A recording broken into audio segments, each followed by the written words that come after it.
Princess Lyra stood before the massive windows of her father's throne room, watching ships move through the space around Viridian Prime. The orbital station glowed like a jewel against the darkness, home to thousands of representatives from across the galaxy. She knew why her father had summoned her today, and her stomach twisted with anxiety. Emperor Theron sat on his crystal throne, his blue skin seeming to shimmer in the light. His 4 eyes watched his daughter with a mixture of love and duty. He had ruled the Viridian Empire for 300 years, and he had learned that sometimes love required difficult choices. "Lyra, my daughter," he said softly, "come sit with me." She turned from the window and approached, her ceremonial robes flowing behind her. She had been trained since childhood for this moment, yet nothing could truly prepare her for what was coming. She sat on the cushioned bench beside her father's throne. "The Krell Dominion grows bolder," Theron began. "They have attacked 3 more border colonies this month. Our military is strong, but we cannot fight them alone. We need allies, powerful ones," Lyra nodded. She had studied the military reports. The Krell were expanding aggressively, consuming smaller civilizations and enslaving their populations. If the Viridian Empire fell, dozens of other peaceful species would follow. "I know what you're going to ask," Lyra said quietly. "You want me to marry?" Her father reached out and touched her hand. "You are my greatest treasure, but you are also a princess. Our people need this alliance. I have spoken with the Crystalline Collective, the Ashoran Federation, and the Tarsian Republic. All 3 have offered suitable matches." Lyra closed her eyes. She had always known this day would come. Royal marriages were tools of diplomacy, not romance. She had been taught to put duty before personal desire. "I will do what is required," she said, opening her eyes. "I will marry whoever you choose. I ask only one thing." "What is that?" "Anyone but a human." Theron's eyes widened slightly. "Why such specific objection?" "Humanity is now part of the Galactic Council. They have proven themselves in battle." Lyra stood and walked back to the window. "That's exactly the problem, Father. They have only proven themselves in battle. They are aggressive, primitive, and crude. They fought their way into galactic society with weapons and threats. They have no refinement, no culture, no understanding of diplomacy. They solve every problem with violence." "That seems harsh," Theron said. "I have met Ambassador Claire Bennett. She is intelligent and thoughtful." "Perhaps she is the exception," Lyra replied. "But I have watched them in council meetings. They interrupt others. They use informal language. They laugh too loudly and show no respect for traditions that are thousands of years old." "They are children playing at being adults," Theron sighed. He knew his daughter had formed these opinions from limited exposure, but he also knew she was stubborn. Once Lyra made up her mind about something, changing it was nearly impossible. "Very well," he said. "I will not consider a human match. Now let us discuss the actual candidates." 3 days later, Lyra attended a Galactic Council security meeting. The large chamber was filled with representatives from 50 different species, each seated in sections designed for their particular biology. The Viridian section was near the front, giving Lyra a clear view of the proceedings. The current discussion focused on a crisis. A civilian trade convoy carrying medical supplies to a refugee station had sent a distress call. Krell raiders had been spotted in the sector, and the convoy's escort ships were outnumbered. The council debated what to do. "We cannot spare military vessels," said the crystalline representative, his voice chiming like glass. "Our fleets are already stretched thin." "The convoy must turn back," added the Ashoran delegate. "Better to delay the supplies than lose the ships." "Those refugees need medicine now," argued another voice. "People will die if we delay." The debate went in circles for an hour. Lyra felt frustration building. These discussions always took too long, following ancient protocols while real problems went unsolved. Then a voice spoke from the human section. "I have an alternative suggestion." Lyra turned to see a human male standing. He wore the dark blue uniform of Earth's military, with captain's insignia on his collar. He looked young by human standards, perhaps 30 years old, with short brown hair and steady green eyes.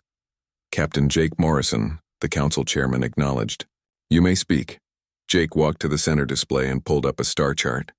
"The Krell raiders are here between the convoy and their destination. They're expecting us to either retreat or send heavy reinforcements through the main corridor. But there's a pulsar cluster here that most species consider too dangerous to navigate." "Because it is too dangerous," the crystalline delegate said. The magnetic interference would destroy most navigation systems. Most systems, Jake agreed. But human ships have redundant manual navigation capabilities. We train our pilots to fly without computers if necessary. It's an old Earth tradition from our atmospheric flight days. He highlighted a path through the cluster. The Valiant can escort the convoy through here. The Krell won't expect it because they can't do it themselves. We'll come out here behind their position, and the convoy continues safely to the station. The chamber erupted in discussion. Several delegates called the plan reckless. Others said it was clever. Lyra watched Jake's face as he calmly answered questions and defended his strategy. This is typical human thinking, she whispered to her aide, charging into danger without considering the risks properly. But the council chairman approved the plan. They had no better option, and the refugees truly needed help. Jake saluted and left to prepare his ship. 2 days later, news arrived that the plan had worked perfectly. The Valiant had guided the convoy through the pulsar cluster without losing a single ship. The Krell raiders had been caught completely by surprise. The medical supplies reached the refugees and lives were saved. The council praised Jake's tactical brilliance, but Lyra remained unconvinced. She had watched the sensor recordings of the journey. The path through the pulsar cluster had been incredibly dangerous. One miscalculation would have destroyed everything.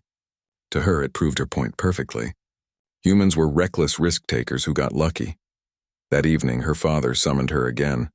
"I have made my decision," he said. "You will marry Commander Zixthar of the Crystalline Collective. He is a decorated military strategist, and his people's alliance will give us the strength we need against the Krell." Lyra bowed her head. "When will the engagement be announced?" "Soon, but first, there is an urgent matter.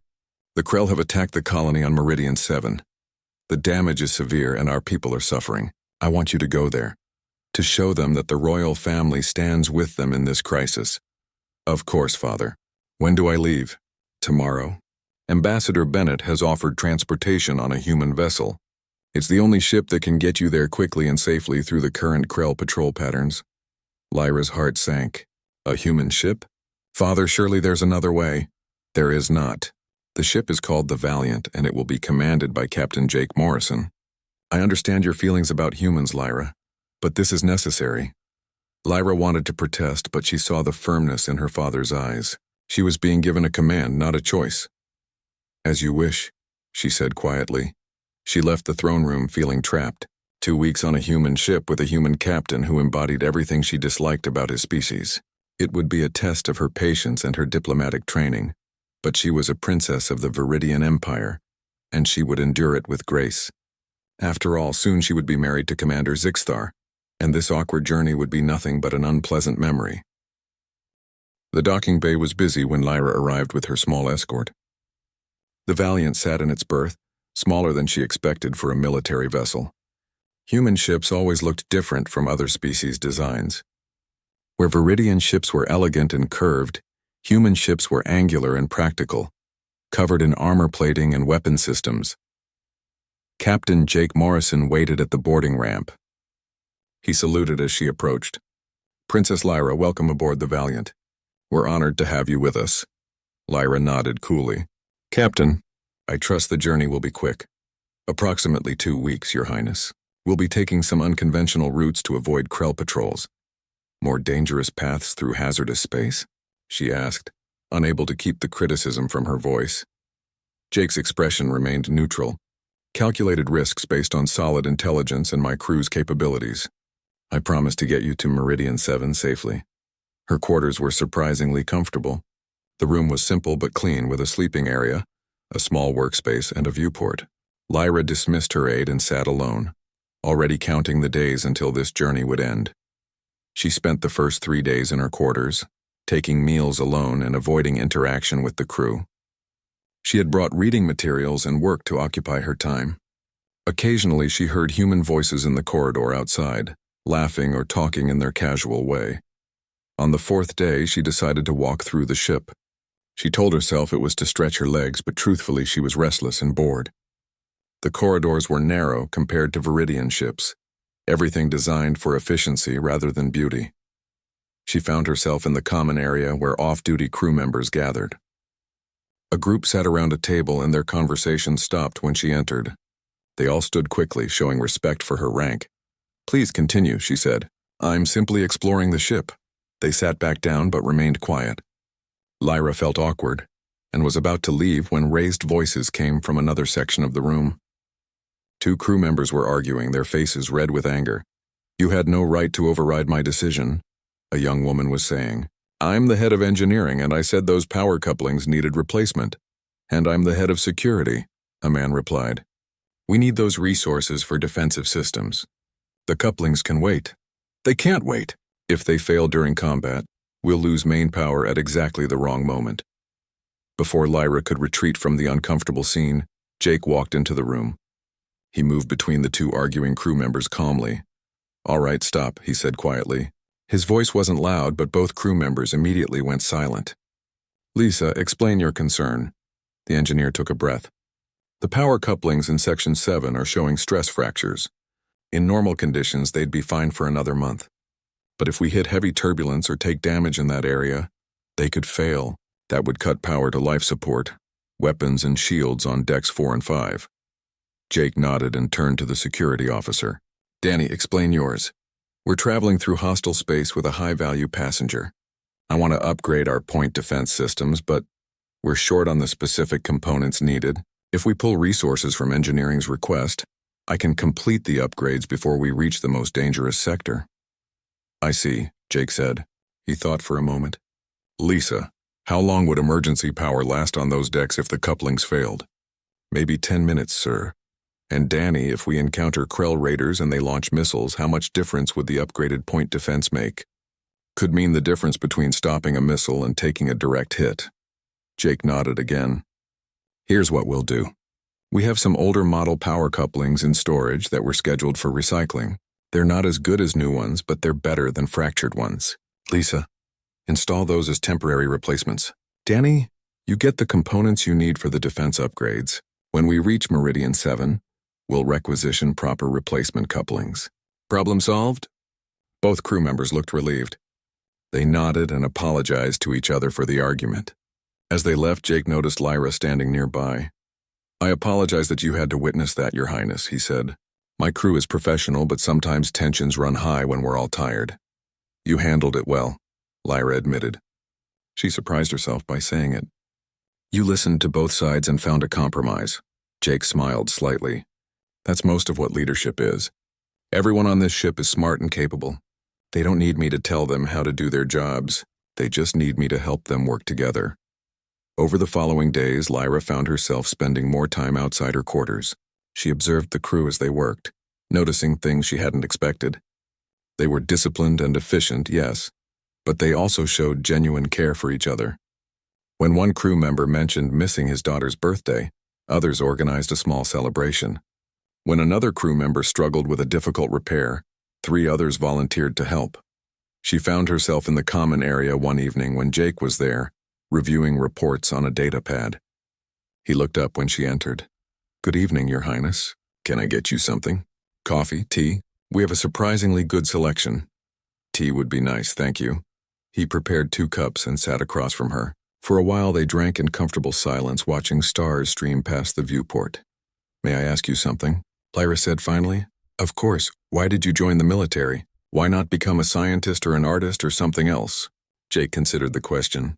My grandfather was a ship captain. Not military, just a cargo hauler.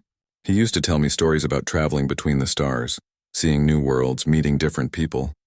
I wanted that life, but I also wanted to protect people. The military seemed like the right path. Do you ever regret it? Sometimes, he admitted. I've seen terrible things. Friends killed in battle. Colonies destroyed. But I've also seen the good we can do. When we evacuated that civilian station last year before the Krell arrived, we saved 15,000 lives. That meant something. You could have stayed safe on Earth, Lyra pointed out. Let others take those risks. I could have, Jake agreed. But then I'd be the kind of person who lets others risk themselves for his safety. I don't want to be that person. Lyra found herself thinking about his words long after she returned to her quarters that night. On the 10th day of the journey, alarms suddenly blared through the ship. Lyra rushed from her quarters to find crew members running to their stations. What's happening? She asked a passing engineer. Spatial anomalies, Your Highness. The gravimetric readings are going crazy. Everyone needs to secure themselves. Lyra made her way to the bridge, gripping handrails as the ship shuddered. Jake stood at the center, calling out orders calmly despite the chaos around him. "Lisa, can you stabilize the power flow?" he asked. "Trying, sir, but the interference is massive." "Danny, plot us a course away from the densest areas." "All courses show anomalies, Captain. We're surrounded." The ship lurched violently, and Lyra grabbed a support beam to keep from falling. She saw Jake's jaw tighten, but his voice remained steady. "Then we go through instead of around. Lisa, divert all non-essential power to structural integrity. Danny, find me the path with the lowest gravimetric variance. Everyone else, hold on." The next 20 minutes were the most terrifying of Lyra's life. The ship twisted and shook as it navigated through the spatial distortions. Twice she heard metal groaning from the stress. Once she saw sparks fly from a damaged control panel. But Jake and his crew worked together like parts of a single organism. Each person knew their role and performed it perfectly. When one system failed, they immediately compensated with another. When a crew member was injured by falling debris, 2 others pulled her to safety while still managing their own tasks. Finally, the shaking stopped. They had emerged from the anomaly field. The bridge crew cheered, and Jake allowed himself a small smile. "Excellent work, everyone. Lisa, damage report. Nothing critical, sir. Some hull plating buckled and we lost a sensor array, but we're spaceworthy." Jake turned and saw Lyra still gripping the support beam. He crossed to her. "Are you all right, Your Highness?" "I'm fine," she said, though her hands were shaking. "That was incredible. Your crew performed brilliantly." "They're the best," Jake said with obvious pride. "I trust them with my life every day." That night, Lyra couldn't sleep. She kept thinking about what she had witnessed. The human crew hadn't panicked. They hadn't argued or frozen in fear. They had faced danger with courage and skill. She found Jake in the observation deck, sitting alone and looking at the stars. He seemed surprised to see her. "Can't sleep?" he asked. "Too much on my mind," she admitted, sitting near him. "I keep thinking about my people on Meridian 7. I hope we arrive in time to help them." "We will," Jake said confidently. 2 more days. Do you have family, Captain?" "Please call me Jake, and yes, I have parents and a younger sister back on Earth. My sister just had a baby last year. I've only seen my niece through video calls. Don't you want to go home? See them in person?" "Every day," Jake said quietly. "But this is where I'm needed right now. Sometimes duty means sacrifice." Lyra understood that feeling all too well. "I'm being married soon," she said suddenly, surprising herself by sharing this. "To Commander Zixthar." The Valiant dropped out of faster-than-light travel above Meridian 7, and Lyra's heart broke at what she saw. The colony's main dome was shattered, exposed to space. Dozens of smaller structures showed blast damage. Debris floated everywhere, pieces of buildings and ships torn apart by Krell weapons. "Oh no," she whispered. Jake stood beside her on the bridge, his face grim. "Lisa, scan for survivors. Danny, check for any Krell ships still in the system." "Picking up life signs in the underground shelters," Lisa reported. "Looks like several thousand people made it to safety." "No enemy contacts," Danny added. The Krell hit and ran. Within an hour, the Valiant was in orbit and Jake had organized landing parties. Lyra insisted on going down with the first group, despite Jake's concerns about her safety. The surface was worse than the orbital view suggested. Buildings had been reduced to rubble. Bodies lay in the streets where people had been caught in the open during the attack. The air still smelled of smoke and destruction. Lyra wanted to weep, but she forced herself to remain composed. Her people needed to see their princess standing strong, not breaking down. A Viridian officer met them at the landing site. "Your Highness, thank the ancestors you're here. We have over 3,000 wounded and our medical supplies are nearly gone." "Show me," Lyra said. The underground shelters had become makeshift hospitals. Injured Viridians lay on every available surface, tended by exhausted medical staff. Lyra immediately began helping, using her basic medical training to assist where she could. Jake and his crew spread throughout the colony, coordinating rescue efforts. The Valiant had limited medical supplies, but Jake distributed them without hesitation. His engineering team began clearing rubble to search for survivors trapped in collapsed buildings. Lyra was bandaging a child's arm when she heard shouting from outside. She rushed to see what was happening and found Jake arguing with his security officer. "There are still people in that building," Jake was saying, pointing to a half-collapsed structure. "I can hear them calling for help." "Captain, the building is unstable," Danny insisted. It could come down any second. We need to wait for proper equipment. We don't have time. Every minute we wait is another minute those people are trapped and scared. Sir, you can't go in there. If you're killed, the crew loses their captain. Jake looked at Danny steadily. If I don't go in there, I lose something more important than rank.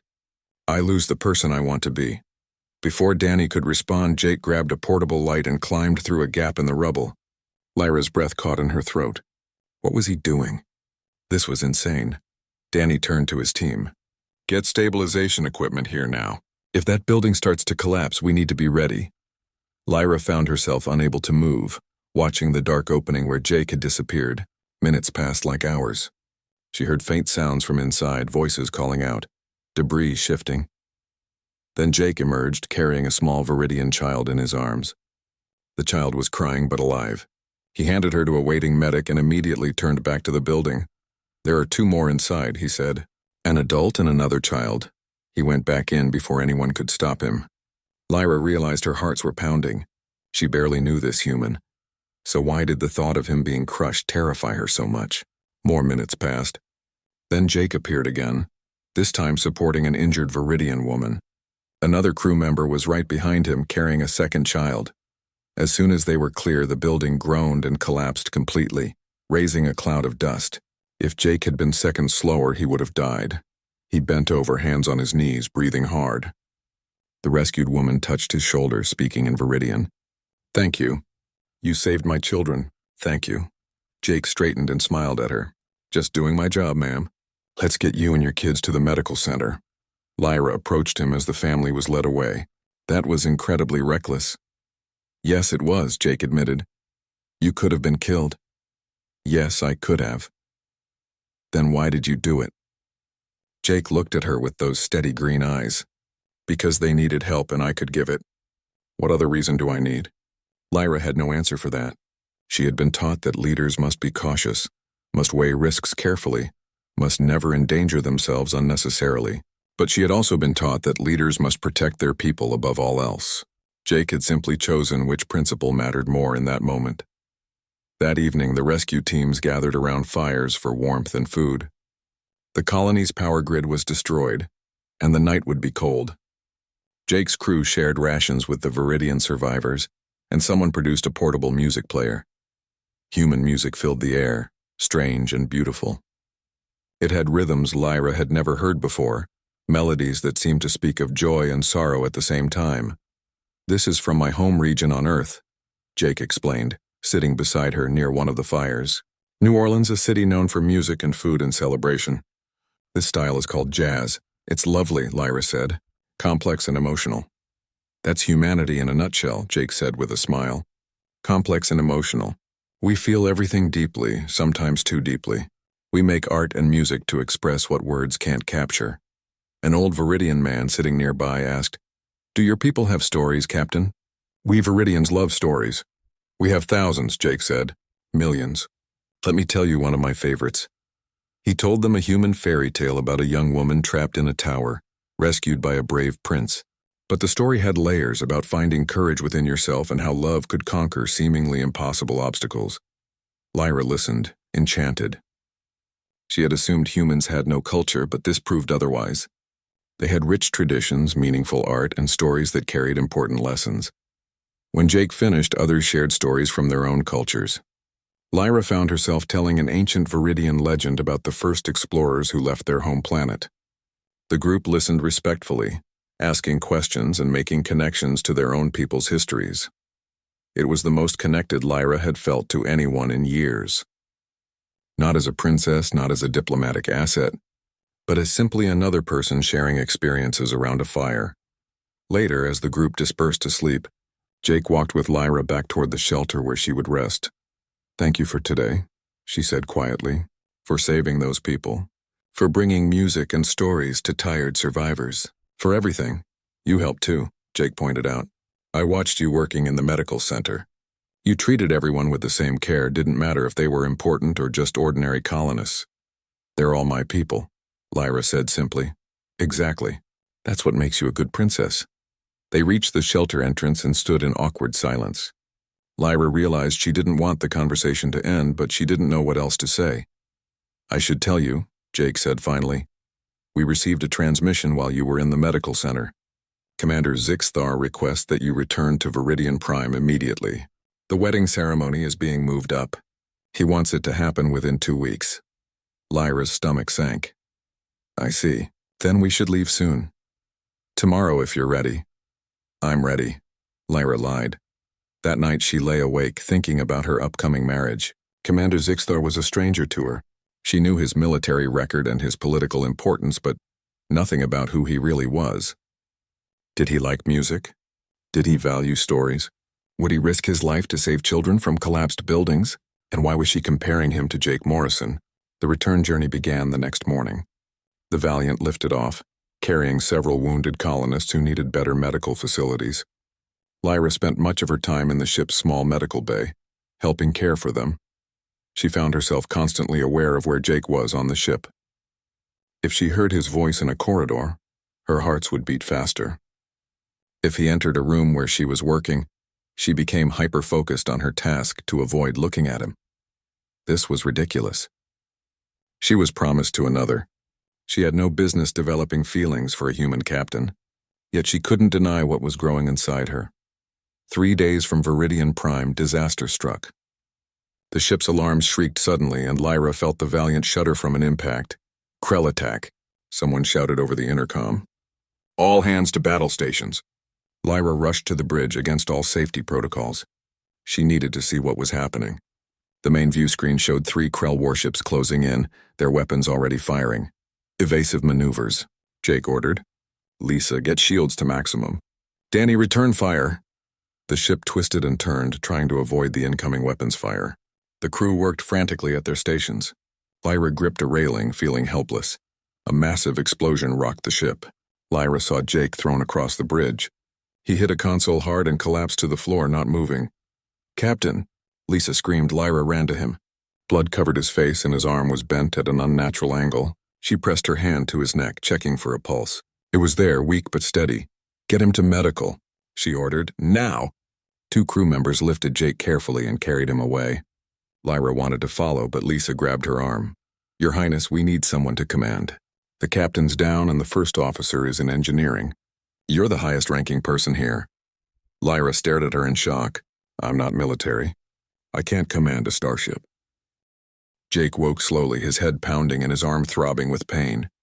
The medical bay ceiling came into focus above him, and he felt a warm pressure on his good hand. He turned his head carefully and saw Lyra sitting beside his bed, holding his hand while she slept in the chair. She looked exhausted, her ceremonial robes wrinkled and her usually perfect hair falling loose around her face. But to Jake, she had never looked more beautiful. He tried to sit up and immediately regretted it. The pain made him gasp and Lyra jerked awake. Don't move, she said quickly, standing and adjusting his pillows. The medic said you need to rest. What happened? Jake asked.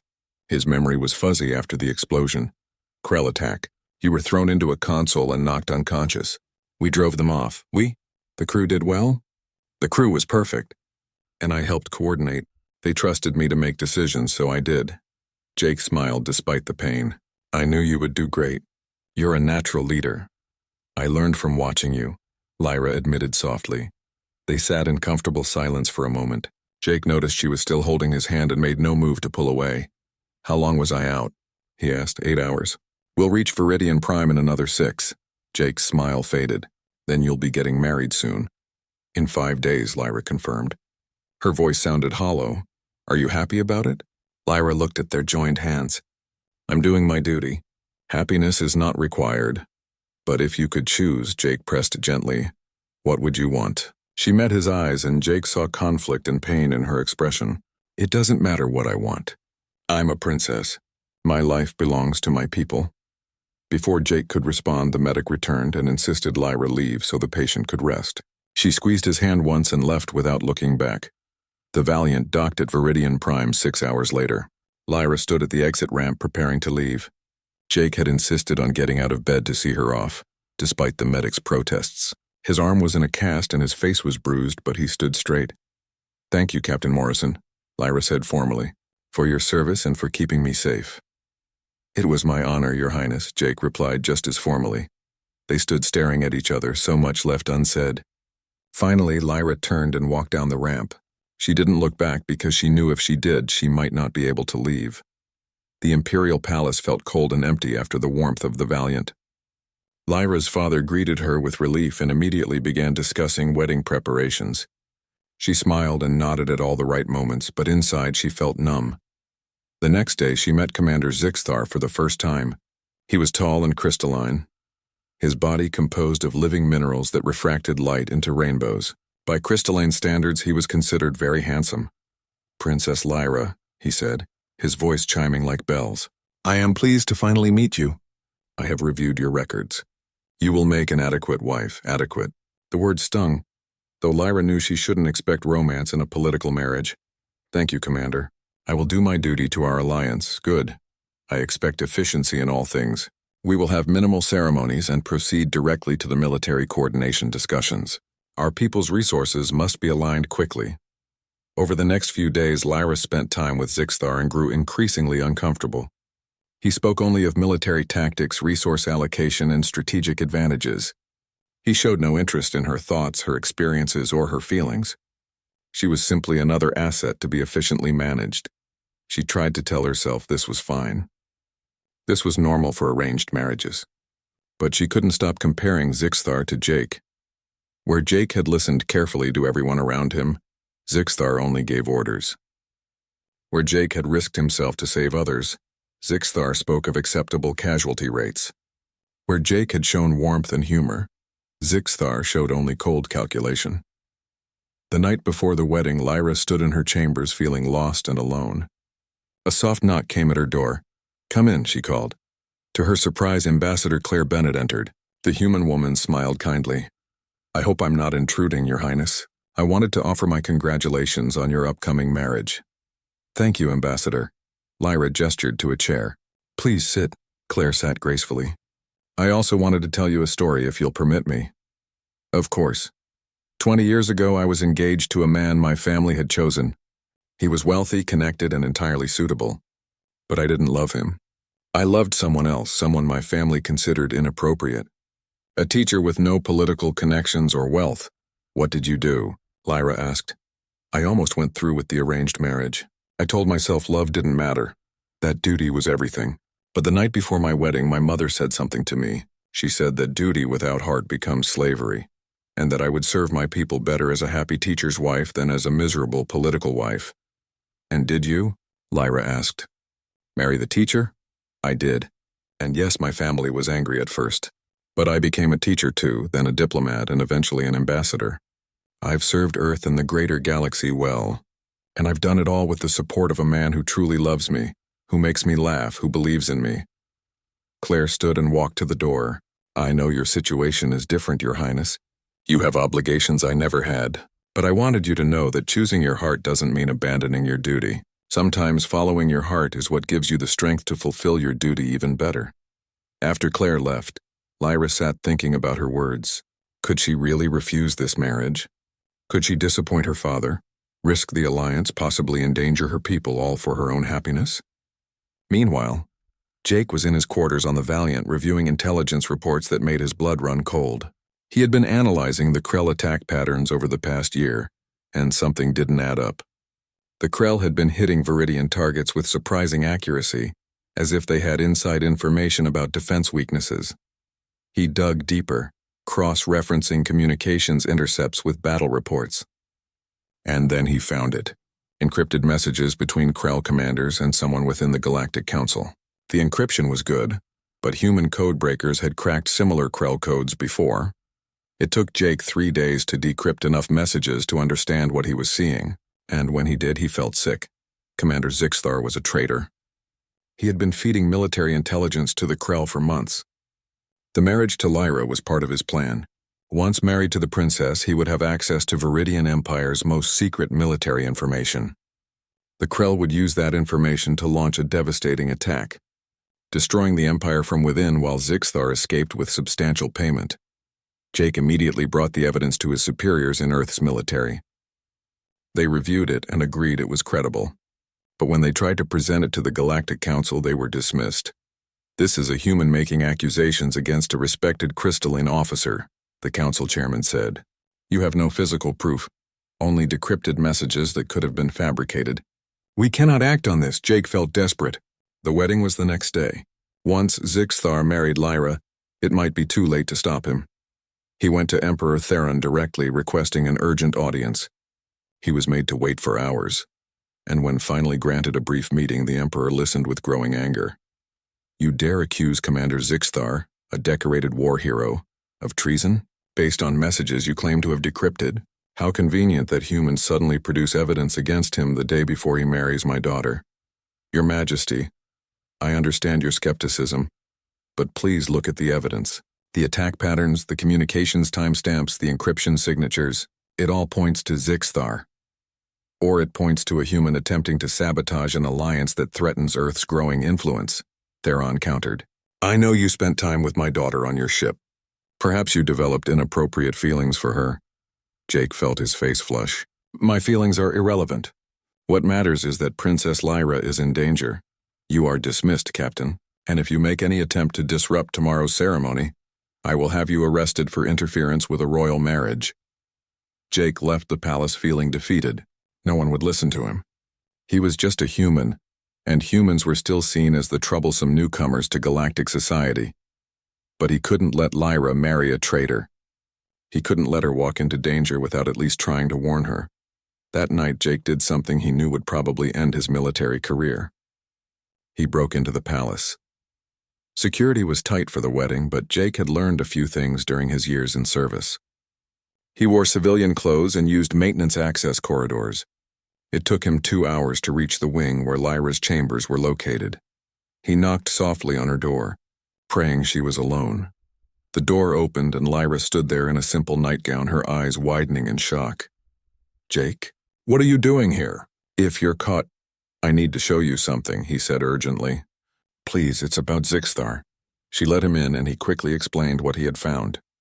He showed her the decrypted messages on his datapad, the attack correlations, all the evidence he had gathered. Lyra read through it all, her face growing paler with each message. This can't be real. Zixthar is a respected commander. The wedding ceremony was set to take place in the Grand Hall, a massive chamber that could hold thousands of guests. Representatives from across the galaxy had gathered to witness the union between Princess Lyra and Commander Zixthar. The hall glittered with lights reflected off crystalline decorations, and music filled the air. Lyra stood in her private preparation room, dressed in traditional Viridian wedding robes of silver and blue. Her hands shook as attendants arranged her ceremonial jewelry. She had barely slept, spending the night reviewing Jake's evidence again and again, trying to find any flaw in his reasoning. She had found none. A knock came at the door. Your Highness, it's time. Lyra took a deep breath. She had made her decision. She would go through with the ceremony up to the moment when objections could be raised. Then she would present the evidence publicly. It was risky. If she was wrong, she would humiliate herself and destroy the alliance. If she was right, Zixthar might react violently. But she trusted Jake and she trusted the evidence. More importantly, she couldn't marry a man who was betraying her people. The processional music began. Lyra walked through the palace corridors toward the Grand Hall, her father waiting to escort her. Emperor Theron smiled when he saw her. You look beautiful, my daughter. I know this marriage is not what you would have chosen, but you are doing a great service to our people. Father, Lyra said quietly, there is something I must tell you before we proceed. Can it wait? The guests are assembled. No, it cannot. Lyra quickly explained what Jake had discovered and shown her. She watched her father's expression change from confusion to disbelief to growing concern. These are serious accusations, Theron said slowly. If true, this is treason. If false, we insult a powerful ally. I believe they are true, Lyra said firmly. And I will not marry a traitor, alliance or not. Theron studied his daughter's face for a long moment. Then he nodded. Very well. We will confront him publicly, but be prepared for the consequences if you are wrong. I am prepared, Lyra said. They entered the Grand Hall together. Thousands of eyes turned to watch them. At the front of the hall, Commander Zixthar stood waiting, his crystalline body reflecting the lights in dazzling patterns. Beside him stood his guards, other crystalline warriors who served as both ceremony participants and protection. Lyra walked down the long aisle, her father at her side. She kept her expression calm, though her hearts pounded. She scanned the crowd and found Jake standing in the back of the hall, wearing his formal military uniform despite the risk. Their eyes met briefly, and he gave her a slight nod of encouragement. The officiant began the ceremony, speaking the ancient words of Viridian marriage rites. Lyra responded at the appropriate moments, her voice steady. Finally, they reached the point where objections could be raised. If any here know why these two should not be joined, speak now or hold your peace forever, the officiant intoned. I have an objection, Lyra said clearly, her voice carrying through the hall. Shocked silence fell. This was unheard of. The bride herself objecting to her own wedding. Your Highness? The officiant asked, confused. What objection could you possibly have? I object because Commander Zixthar is a traitor, Lyra declared. He has been feeding military intelligence to the Krell Dominion for months. This marriage was never about alliance. It was about gaining access to our most sensitive military secrets so he could sell them to our enemies. The hall erupted in chaos. Zixthar's expression, which had been calm and confident, flickered with something dark. This is absurd. Princess Lyra has obviously suffered some mental break from the stress of the upcoming marriage. Then you won't mind if we examine your private communications, Lyra said. She gestured to guards she had positioned strategically around the hall. Guards, secure Commander Zixthar's personal devices and communication records immediately. You have no authority to do that, Zixthar said, his voice still calm but an edge of anger creeping in. I have every authority, Emperor Theron declared, stepping forward. I am Emperor of Viridian, and when accusations of treason are made, I have the right to investigate. Guards, do as my daughter commanded. That's when Zixthar's facade cracked completely. His calm expression transformed into a sneer of rage. You foolish creatures. You really think you can stop what's coming? The Krell fleet is already positioning for the final assault. By tomorrow, your precious empire will be in ruins. He made a sharp gesture, and his crystalline guard suddenly raised weapons, aiming at Emperor Theron and Lyra. Screams filled the hall as guests scrambled for cover. You won't leave this hall alive, Zixthar snarled. Neither you nor your meddling human pet who discovered my work. But Lyra had planned for this possibility. At her signal, Viridian royal guards who had been dressed as ordinary guests throughout the hall revealed themselves and raised their own weapons. I expected you might react poorly, Lyra said. Surrender now, and you'll be treated according to galactic law. Fight and you'll die here. Zixthar laughed, a harsh crystalline sound. You think a few guards frighten me? My people are warriors. We'll cut through them and... He never finished the sentence. Jake had moved through the crowd during the confrontation, getting into position. Now he lunged forward and struck Zixthar from behind with a captured energy weapon. The blast hit the commander's power core, the vulnerable spot all crystalline people had at the base of their spine. Zixthar's body flickered and went dark as his internal energy network shut down. He collapsed, unconscious but alive. His guards hesitated, unsure whether to fight or surrender now that their commander was down. In that moment of hesitation, they were surrounded and disarmed by Viridian guards. The hall remained silent for a long moment. Then Emperor Theron spoke, his voice resonating with authority. Commander Zixthar stands accused of treason, conspiracy, and attempted murder. He will be held for trial. Guards, take him and his conspirators to the detention center. As the guards dragged the unconscious Zixthar away, Theron turned to his daughter. You were right. I apologize for doubting you, and I apologize for doubting Captain Morrison. He looked to where Jake stood, still holding the weapon he had used. Captain Morrison, please approach. Jake walked forward and bowed respectfully. Your Majesty, you brought us evidence of treason at great personal risk. You protected my daughter when no one else would listen. I have judged humans too harshly, it seems. You have proven yourself a man of honor and courage. I only did what was right, Jake said simply. Theron smiled slightly, which is exactly what a man of honor would say. He turned to address the assembled crowd. Today's ceremony did not proceed as planned, but perhaps that is for the best. I have learned an important lesson. I thought I could arrange my daughter's happiness through strategic alliance. But happiness cannot be commanded or negotiated. It must be chosen freely. He looked at Lyra. Daughter, I release you from any obligation to marry for political reasons. Choose your own path. Choose your own heart. Lyra felt tears forming. Thank you, Father. She turned to Jake, who stood watching her with hope and love clear in his expression. She crossed to him and took his hands in hers. Captain Jake Morrison, I owe you an apology. When we first met, I believed humans were primitive, crude, and barbaric. I believed you had no culture, no refinement, no depth. I was completely wrong. She raised her voice so the entire hall could hear. I have witnessed human courage, compassion, and wisdom. I have seen humans risk everything to save strangers. I have experienced human art, music, and stories that moved me deeply. I have learned that humans are not primitive at all. They are simply different, and that difference brings strength to our galaxy. She looked back at Jake. You proved me incorrect about everything, and in doing so, you taught me what truly matters in life and in love. Does this mean what I think it means? Jake asked softly. It means I love you. It means I choose you. If you'll have a stubborn Viridian princess who once despised your entire species. Jake laughed and pulled her close. I can't imagine anyone I'd rather have. They kissed while the assembled guests erupted in applause and cheers. When they finally pulled apart, both were grinning. Emperor Theron cleared his throat.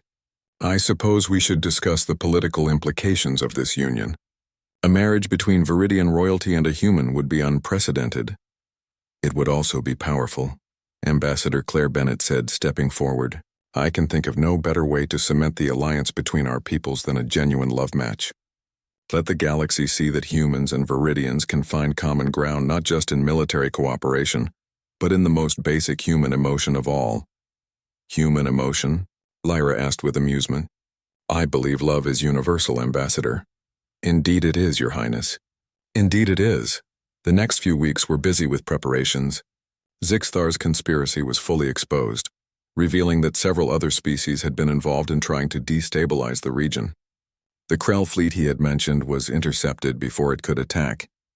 Thanks to intelligence gathered from his captured communications, Jake and Lyra planned their wedding together, combining traditions from both their cultures. The ceremony took place in the same grand hall where the previous attempt had been interrupted, but this time the atmosphere was joyful rather than tense.